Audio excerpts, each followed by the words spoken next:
ఎన్నెన్నో ఉన్నాయంట చూపులు, ఇంకెన్నో ఉన్నాయంట సైగలు.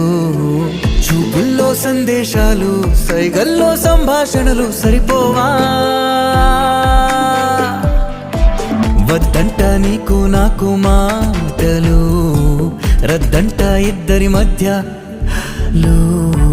నా గుండె చప్పుడు నీకు, నీ గుండె చప్పుడు నాకు సరిపోదా? చందమామ వెలుగిస్తుంది ఏసడి లేక, సవ్వడి లేక, అలజడి లేక. నిండు ప్రేమ వెలికొస్తుంది ఏకాంతంగా, నిస్వార్థంగా, నిశ్శబ్దంగా. పువ్వుల్లో